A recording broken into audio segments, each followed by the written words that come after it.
O método babilônico de dominação mundial era dominar os povos conquistados, confundindo suas mentes.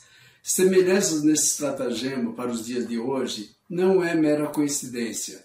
No entanto, muitos cristãos têm criado, ao longo de eras, interpretações equivocadas do livro de Daniel. Que seu dia seja de muita luz na presença de Jesus. Gotas de esperança. Babilônia mística. Queridos amigos e irmãos, infelizmente, muitas vezes, o que está por detrás disso é a intenção satânica de tornar o livro apenas um apetrecho literário da antiguidade ou uma excentricidade de lunáticos propensos a teorias da conspiração. Somente nos livraremos desses perigos se entendermos a maneira correta de interpretar os livros proféticos. Um princípio de interpretação profética é chamado de harmonia da Escritura.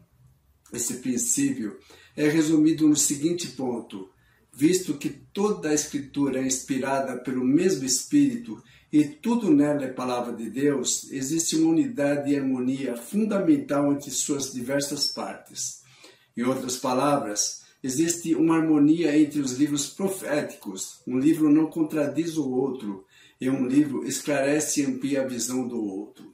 Nesse sentido, os livros de Daniel e Apocalipse estão intimamente ligados. Uma ligação muito importante entre os dois livros são as palavras que o apóstolo João usou e que só podem ser plenamente compreendidos se forem estudados à luz dos acontecimentos descritos no livro de Daniel. Uma dessas palavras é Babilônia. João menciona esta palavra 6 vezes no Apocalipse. Assim lemos em Apocalipse 14, verso 8. Um segundo anjo seguiu, dizendo: Caiu, caiu a grande Babilônia, que fez todas as nações beberem do vinho da fúria de sua prostituição. E sempre que ela é mencionada, envolve uma forte ideia de catástrofe, perseguição ou apostasia. Porém, é interessante notar que no tempo de João não existia um país ou um reino chamado Babilônia. Então, se não existia a Babilônia no tempo de João, e não existirá um país chamado Babilônia até o tempo do fim, por que João escreveu os seguintes textos? E Deus se lembrou da grande Babilônia para dar-lhe o cálice do vinho do furor de sua ira. Apocalipse 16, verso 19.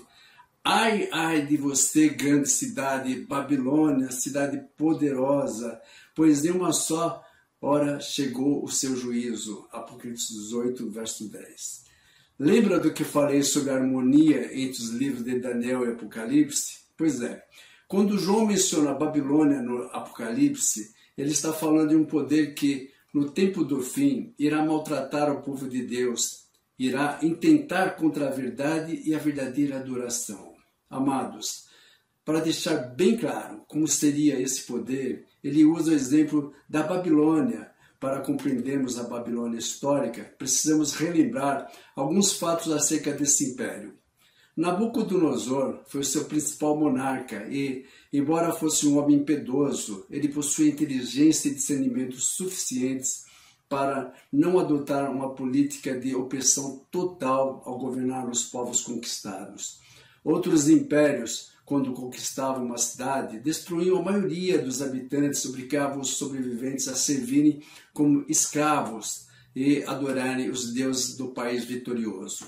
Babilônia não. Para começar, se não houvesse resistência, eles não destruíam as cidades conquistadas. Esse é um dos motivos pelo qual o profeta Jeremias pediu várias vezes para que Jerusalém não resistisse à Babilônia, nem tentasse pedir ajuda militar ao Egito. Em seguida, eles levavam jovens mais capazes, tanto da linhagem real como dos nobres, como cativos para a Babilônia. Aí acontecia a verdadeira artimanha da Babilônia. Foi nesse contexto que Daniel e seus amigos foram levados para lá.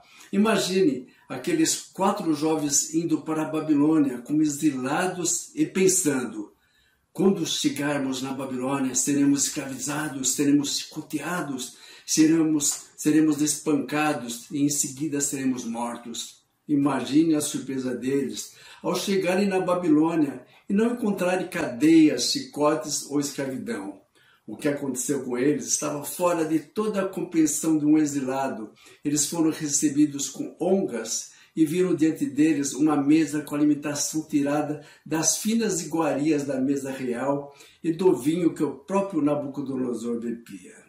Em seguida, souberam que passariam por um processo de assimilação cultural com todo o conhecimento babilônico ao longo de 3 anos e, ao final desse período, serviriam ao rei.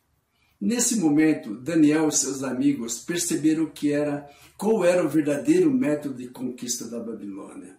Eles entenderam que a Babilônia não começava perseguindo, e sim confundindo. Essa era a grande estratégia do império, envolver os exilados de tal maneira que ao final eles seriam mais babilônicos do que hebreus. É exatamente isso que o poder descrito por João no livro de Apocalipse tenta fazer com o povo de Deus no tempo do fim. Eu percebo muitas pessoas enfatizando as ações da Babilônia em relação à perseguição ao decreto dominical. Mas o que precisamos entender é que Babilônia só persegue quem ela não consegue confundir. Cuidemos-nos, portanto. Oremos. Nosso Deus, nosso Pai, fortalece nossa fé para que resistamos às artimanhas do inimigo, quando essa Babilônia que vivemos dos dias de hoje, essa confusão que tenta incutir em nosso coração, não tiver mais eficácia. Daí sim precisamos mais do que nunca estarmos preparados para a perseguição. Em nome de Jesus oramos. Amém. Escolha-se não contaminar-se com as iguarias do rei.